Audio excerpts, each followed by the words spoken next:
Hi students, welcome to Renju Physics. Today we are going to discuss a new topic. The topic name is electric flux. The topic name is electric flux.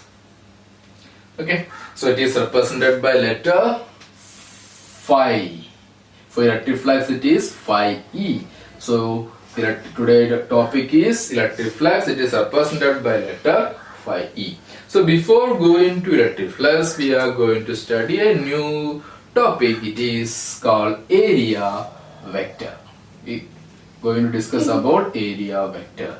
So we have to think about area is a vector quantity or not. Okay, for that purpose we consider the diagram.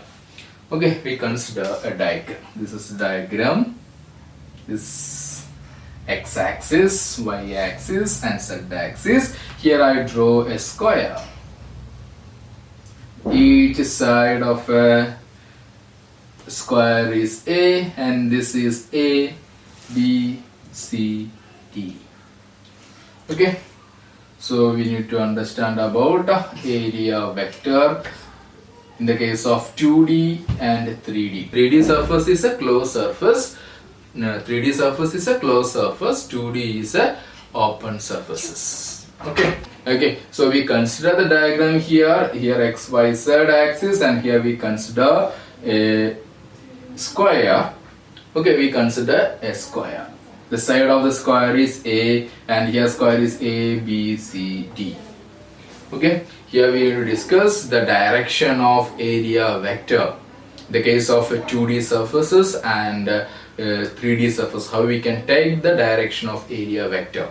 Okay, 2D surfaces mean it is an open surface and 3D surface mean it is a closed surface. In both cases, how we can take the direction of area vector, that we are going to discuss now.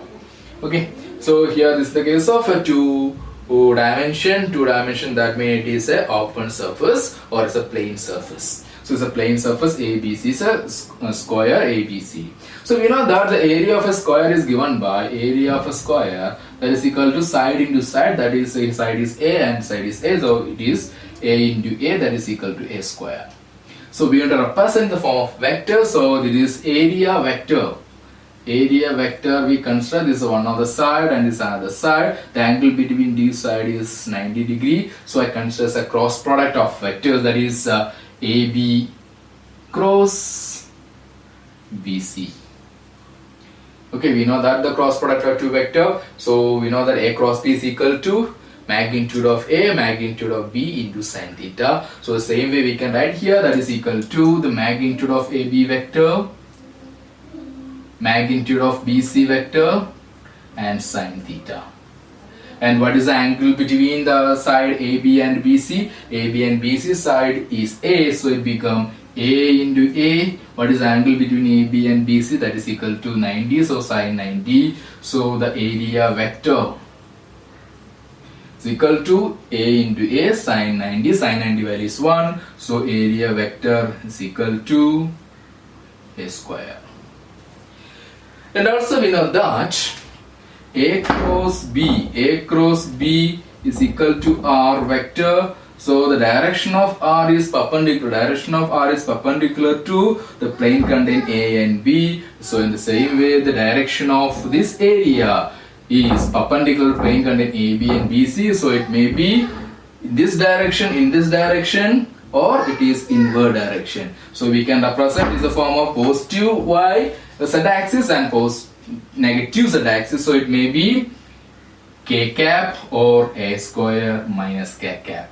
That means we can say the area vector is a vector quantity, and the direction of area vector is perpendicular to the plane surface. The area vector is perpendicular to the plane surfaces. Okay. Now we discuss some example.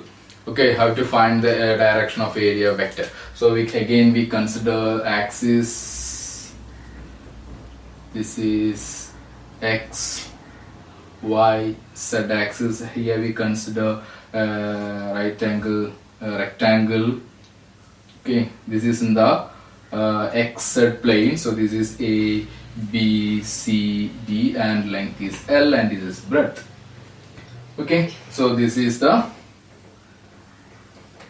rectangle ABCD. So we want to find out area. The BC is L and BC is B. So the area is equal to L into B, length into B. So in which direction it is acting? So the area vector is equal to L it B. In which direction it is acting? Upward direction, or it's acting downward direction. So it may be J plus J cap or minus J cap direction. So we can represent J cap or LB minus J cap. So in the case of plane surfaces, we can take the area vector in both direction, upward direction and downward direction. Both the direction we can take both the direction. So if we suppose we consider a plane, we can take the direction in this direction and also in this direction. Both the direction we can take the area vector. So in the case of circles, so another case. So here again we consider an axis, and here we consider this is X, Y, Z axis, and here we consider a circle. We consider a circle. Okay. So R is the radius of the circle. Then the area of the circle is given by area of the circle is equal to pi r square. So in which direction the area vector is acting? Area vector is acting. It may be in upward direction or it may be in the downward direction. So we can represent the area vector. Area vector is equal to pi r square. Is along the y-axis or along the negative y-axis. It may be j cap, or we can represent it pi r square minus j cap. So the direction of area vector in the case of 2D surfaces is always perpendicular to the plane of the surface. 2D surfaces mean it is a open surface. In the case of open surface, the area vector direction in perpendicular to the surface. It may be both surface. It may be, suppose we consider this is a plane surfaces, the area vector may be in this direction or it may be in this direction. Okay, so this is about the direction of area vector of a 2D surfaces. So now we are going to discuss about 3D surfaces. 3D surface is called closed surfaces. So we consider the figure here. So I am going to. So we consider a cube. This is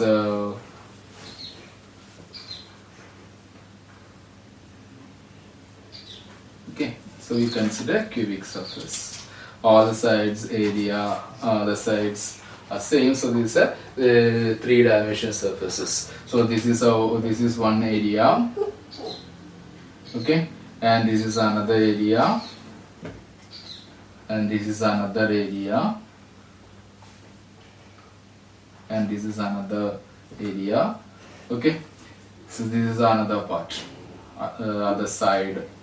Okay, so in the case of 3D surfaces, the area is always perpendicular to the surface. For the surface, the area vector is acting upward direction. For the surface, the area vector is acting normal to the surface, and here for the surface also area vector is always normal to the surface, and for this side is also area vector is always normal to the surface. Not acting inwards, is always acting. It is normally is always acting normal to the surfaces. So in the case of another figure, we consider in the form of a cylinder. So this is a cylinder. It's also 3D surfaces. In the case of cylinder, okay, the cylinder it have this is a one surface and this two surfaces. This is the first surface and second surface. This is the third surface. For the surface, the area vector is acting normal, acting upward direction. For the surface, the area vector is also acting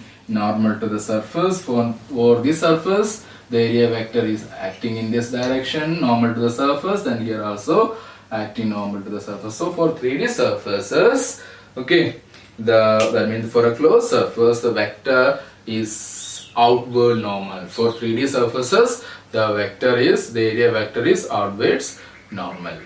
Okay.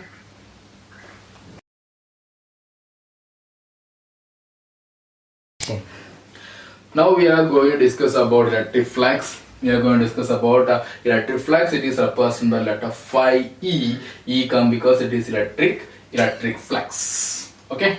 So electric flux is the number of electric line of force passing normally through the surface is called electric flux. The number of electric line of force passing normally through the surface or area of the surface is called electric flux. Clear? So electric flux is the number of electric line of force passing normally through the surface is called electric flux. So we consider figure. So this is a area. So through this surface, this is one line of force is passing through this, and this another line of force is passing through this. And how many line of force is passing through the surface? Only two line of force is passing through. So the flux we consider it to be 2. So again we consider another part. So this is another area or another surface. So this one field line, this is another field line, and here is another field line is passing through it, and here is also another field line is passing through it, and here is another field line is passing through it. Okay, so we found that through this only two line of force is passing, and here more number of line of force is passing. So we know that the flux is more here in this case. The flux in the case is here phi is equal to 4. So we know that if field lines are crowded, we know that electric intensity is greater. So we can say that if E is greater, the flux is also increases. E is greater, the flux is also increases. So the flux is depend on the intensity of electric field. The flux is depend on the intensity of the electric field. If intensity is more, electric intensity is more, so through the surface, the more number of field line is passed through it, so flux will be more. And another factor, suppose we are increasing the area. Through that increasing area, more number of line of force is passing through it. So there are two factors depend on the flux. One is electric field intensity, and another factor is area of the surface. So we can write an equation for the flux. Equation for flux, the flux phi is equal to E vector dot A vector. E vector dot A vector is the electric field intensity, A is the area vector. How this E dot A come? Flux equal to E dot A. Here electric flux is a scalar quantity, that is flux phi is equal to E dot A. How this E dot A come? So we can check how this equation phi is equal to E dot A come, that we are going to discuss phi E. So here we consider a surface. This is the surface, and the area vector is acting normal to the surface. This is normal, and this is the direction of area vector. Here electric field line is passed through the surface by making an angle theta. This is the direction of electric field line. So this is the direction of electric field line passed through it.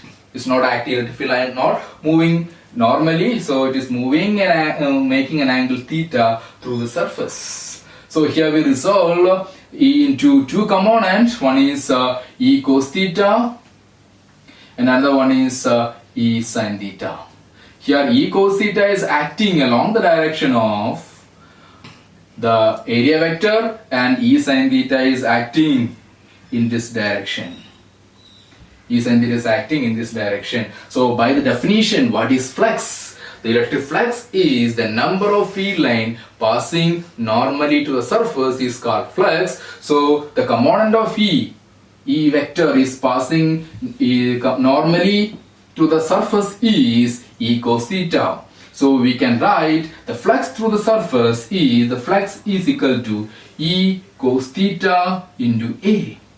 Flux phi is equal to E cos theta into A. So E is a vector quantity, and also A is also vector quantity. So we can write phi is equal to E dot A.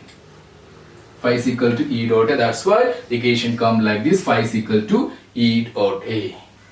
Okay, clear? So this is equation. Electric flux mean the number of field line passing normally through surface is called electric flux. Equation for finding electric flux is phi is equal to E into A. So flux depend on two factors. One is the electric field intensity and the area. If area increases, more number of field line is passed through it. If electric field intensity is more, the field line passing through the area will be more. So these are the two factors depending on the flux.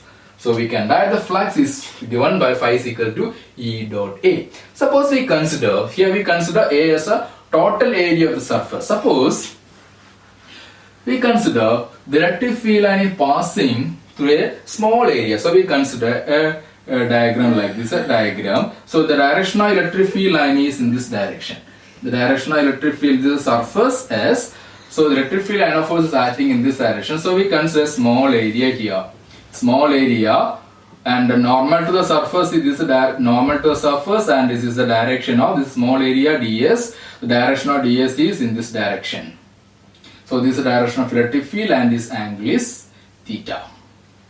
This angle is theta. Okay. So here also we can divide into two components. One is E cos theta and one is E sin theta.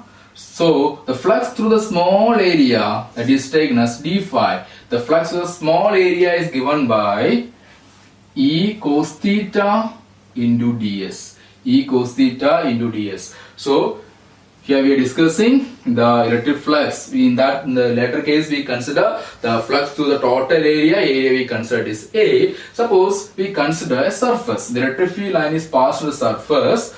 So in that surface we consider small area ds. Through that area the electric field line is passing by making an angle theta with a normal to the surface. So this is a normal. In that direction the area vector is also acting. So angle between the normal vector or area vector and direction of electric field is theta. So we have to find out the flux through this surface ds. So that flux is d phi.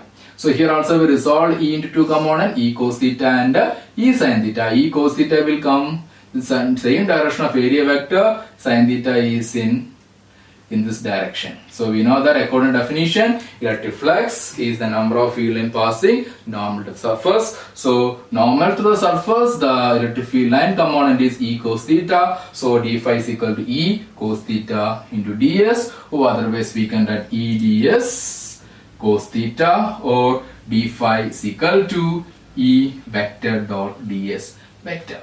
So if you want to find the total flux, we integrate this equation. So find phi is equal to integral E dot ds. Okay, so this is the equation for finding electric flux through a surface. So electric flux is a scalar quantity. Electric flux is a scalar quantity. The unit of electric flux is Newton meter square Coulomb raised to minus 1. The unit of electric flux is Newton meter square Coulomb raised to minus 1. Now we can do some example to find electric flux through different cases. The first figure is telling us a square. Okay, it is placed in a uniform electric field. Here electric field and the plane of the square is in the same direction. So we know that the area vector is also perpendicular to the plane of the that square or plane of the surface. So that means here electric field and area vector are in the same direction. So we can say that the angle between electric field and area vector is 0. Okay. So we know that how to find electric flux. Electric flux is given by E dot A. That E dot A is equal to EA cos theta. But here the angle between E and A is 0. So theta is 0. That means E. So the flux phi is equal to EA cos 0. Cos 0 value is 1. So the flux is E into A. Here A represents the area. But I already told in the diagram the side of E in this square side is A. So the area of the square is A square. So that is A is equal to A square. So the flux passing through the square when it's kept in a uniform electric field, it is phi is equal to EA square. In the second case, look the figure, second figure. In that figure, it found that the plane of the surface, okay, the normal is perpendicular to the direction of electric field. Look the figure. In the second figure, we can see that area vector is perpendicular to the electric field. Okay, so the angle between area vector and electric field is 90 degree. So the flux through the surface is phi is equal to E dot A, that is EA cos theta, but theta is 90 degree because the electric field line is perpendicular to the area vector. So cos 90 is 0, so the flux passing through the surface will be 0. And now we go to the third figure. Here we consider an cylinder, and cylinder is placed in a electric field, and here electric field line are passing through the axis of the cylinder. In this case also we want to find out the total electric flux.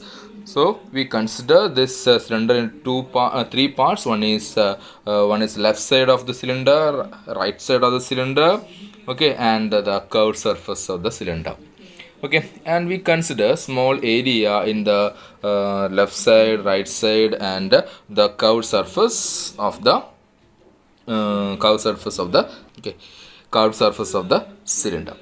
And if you consider in the left side, that we marked as a 1, the first side, we found that the direction of electric field and area vector are opposite direction, and the second side, that is okay, second side is marked as second, so that side the electric field and area vector are in the same direction. And third part, that is on the surface, curved surface, that side the surface area vector and the electric field line are perpendicular to each other. Okay, so we can find the total flux. The total flux to the surface is given by phi is equal to phi 1 plus phi 2 plus phi 3. Here phi 1 is the flux passed through the left side surface, that is the first, we marked as the first, that surface of the cylinder, and phi 2 is the flux to the second surface, okay, right side of the cylinder, and phi 3 is the flux the curved surface of the cylinder. Okay, so if we consider, if we want to find the phi 1, the flux at the region, first region, okay, at first region electric field and the displacement, that means area vector is opposite direction, so the angle between E and DS is 180 degree. So we can find the flux by using the equation phi is equal to integral E dot ds. So we can write the flux phi 1, that is phi 1 means the flux at the region 1, that is equal to integral E vector dot ds vector. So that is given by EDS cos theta, but here in that case theta is equal to 180 degree. So we know that cos 180 is minus 1. So we can write phi 1 is equal to minus integral of EDS. Okay, so next we need to find out phi 2. The phi 2 is the flux passing to the second side of the cylinder. In that region, electric field vector and the area vector are in the same direction. So the angle between the electric field vector and displacement vector are in the same direction. So the angle will be theta is equal to 0. So phi 2 is equal to integral E dot ds, that is equal to EDS cos theta, but theta is 0 degree. So cos 0 value is 1. So we can write phi 2 is equal to integral EDS. And if we consider the third surface on the curved surface, in that region, if we consider third region, the electric field vector and area vector is perpendicular to each other, so theta will be 90 degree. So electric field phi 3 is equal to integral E dot ds, that is integral EDS cos theta, theta is 90 degree. Cos, so we know that cos 90 is 0, so the phi 3 will be 0. So the total flux phi is equal to phi 1 plus phi 2 plus phi 3. So phi 1 is minus integral E dot EDS, and phi 2 is integral EDS, and phi 3 is 0. So when adding all these, minus integral EDS plus integral EDS plus 0. So minus integral EDS and plus integral EDS, it will be 0. So that means the total flux is 0. So these are some example how to find the electric flux of the different surfaces.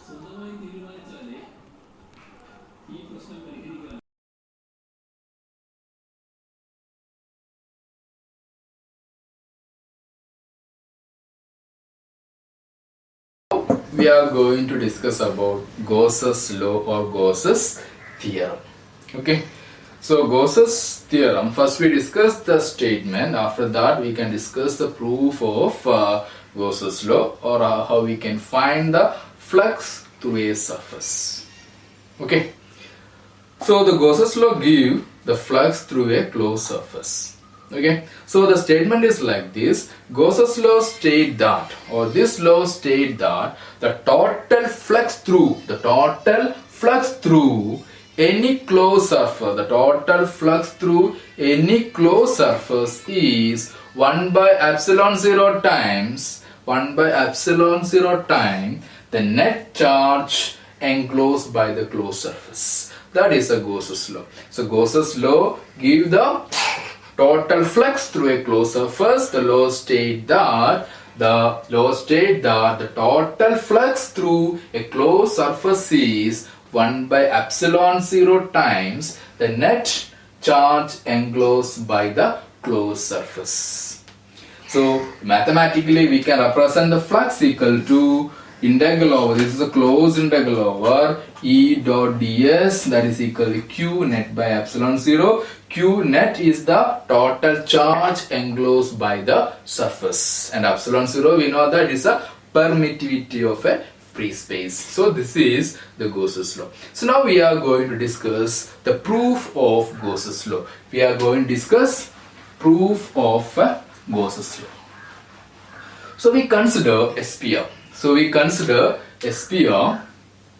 This is a sphere, it having radius r. R is the radius of the sphere. So we consider small letter r. R is the radius of the sphere. O is the center.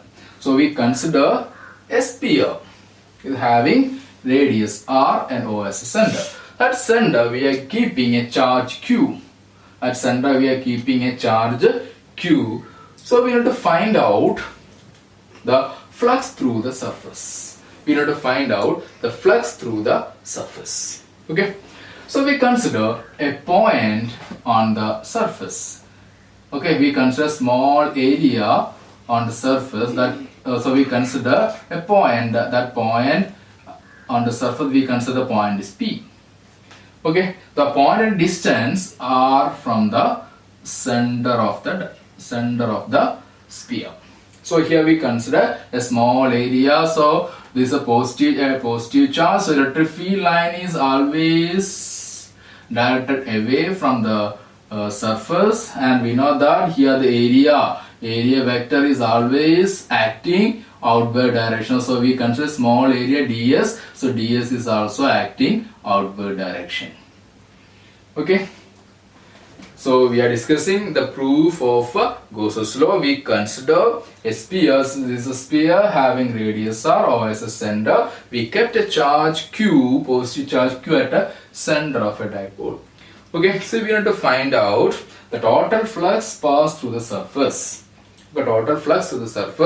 So finding that, we consider point P on the surface. We consider small area ds. The point at distance r from the center. Okay, so at this area, the electric field is acting outward direction, and area vector is also acting normal to the surfaces. So at a point P, the electric field is given by, we know that the equation that is equal to 1 by 4 pi epsilon 0 q by r square. So this is the equation for finding electric field at a point P. But we have to find a total flux to the surface. The total flux to the surface is given by phi is equal to integral E dot ds.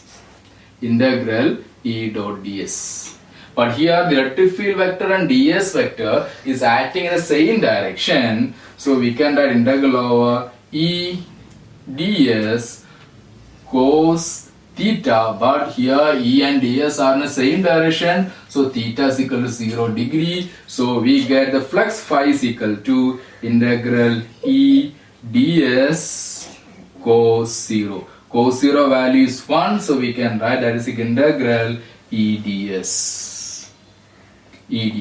So on the surface of a sphere, E is a constant value. That value is 1 by 4 pi epsilon 0 q by r square. So we substitute here, we get, so E is 1 by 4 pi epsilon 0 q by r square. So integral over ds.